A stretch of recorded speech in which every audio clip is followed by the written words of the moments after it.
Hello guys, അപ്പം ഞാൻ ഇന്ന് വന്നിട്ടുള്ളത് മെക്രോണി ആയിട്ടുള്ളൊരു ഐറ്റം കൊണ്ടാണ്. അപ്പോൾ ഈ ഐറ്റം എങ്ങനെ ഉണ്ടാക്കാമെന്ന് എനിക്ക് വലിയ ഐഡിയ ഒന്നും ഇല്ല കേട്ടോ. അപ്പോൾ ഞാൻ യൂട്യൂബൊക്കെ തപ്പി പിടിച്ചുകൊണ്ടാണ് ഈ ഐറ്റം ഉണ്ടാക്കാൻ പോകുന്നത്. അപ്പോൾ മെക്രോണി ഞാനിതാ വേവിക്കാൻ വെച്ചിട്ടുണ്ട് കേട്ടോ. അതിൽ ഇത്തിരി ഓയിലും ഇത്തിരി ഉപ്പും കൂടി ആഡ് ചെയ്തെടുത്തിട്ടുണ്ട്. അപ്പോൾ അത് കൊടുന്നപ്പോൾ തൊട്ട് എൻ്റെ ചെക്കൻ്റെ പിന്നാലെ കൊടുക്കൽ തുടങ്ങി തട്ടത്തൊന്നും ഉണ്ടാക്കി തായോന്ന് പറഞ്ഞിട്ട്. അപ്പോൾ എന്തായാലും വേണ്ടില്ല എന്ന് ഉണ്ടാക്കി കൊടുക്കാൻ വെച്ചിട്ട് ഞാനിതാ മെക്രോണി ഇവിടെ ഉണ്ടാക്കാൻ നോക്കുകയാണേ. നമ്മുടെ മേക്രോണി വെന്തിട്ടുണ്ട് കേട്ടോ. അപ്പോൾ ഒരു പാൻ വെച്ചതിൻ്റെ ശേഷം അതിലേക്ക് ഞാൻ ഓയിൽ ഒഴിച്ചെടുത്ത ശേഷം ഇഞ്ചിയും വെളുത്തുള്ളിയൊക്കെ കൂട്ടിയിട്ടൊന്ന് സോട്ട് ചെയ്തെടുക്കണേ. അതിൻ്റെ പച്ചമണം മാറുന്ന വരെ ഒന്ന് വഴറ്റിയെടുക്കണേ. അപ്പോൾ ഞാൻ അതിലോട്ട് ഇത്തിരി സവാള ആഡ് ചെയ്തിട്ടുണ്ട്. സവാള ഒന്ന് വഴന്ന് വരുമ്പോഴത്തേക്ക് ക്യാപ്സിക്കം കൂടി ആഡ് ചെയ്ത് കൊടുത്തിട്ടുണ്ട്.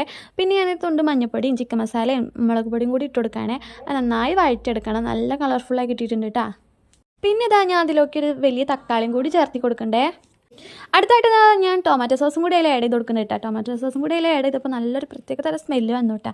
അപ്പോൾ അടിപൊളി റൈറ്റാണ്, എല്ലാവരും ഒന്ന് ട്രൈ ചെയ്ത് നോക്കണം കേട്ടോ. അപ്പോൾ ഞാനിതാ മാക്രോണി അതിലോട്ട് ഇട്ട് കൊടുക്കാൻ പോവുകയാണ്. അപ്പോൾ മാക്രോണി ഇട്ടിട്ട് നന്നായിട്ട് ഇളക്കി കൊടുത്ത ശേഷം നമ്മുടെ സാധനം ഇവിടെ സെറ്റ് ആയിട്ടുണ്ട് കേട്ടോ. അപ്പോൾ കുട്ടികൾക്കൊക്കെ നന്നായിട്ട് ഇഷ്ടപ്പെടും കേട്ടോ. അപ്പോൾ എല്ലാവരും ഒന്ന് ട്രൈ ചെയ്ത് നോക്കണം. അപ്പോൾ ഇന്നത്തെ വീഡിയോ ഇത്രയുള്ളൂ. എല്ലാവർക്കും ഇഷ്ടപ്പെട്ടെന്ന് വിചാരിക്കുന്നു. എല്ലാവരും ലൈക്ക് ചെയ്യണം, സബ്സ്ക്രൈബ് ചെയ്യണം, ഷെയർ ചെയ്യണം. Thanks for watching.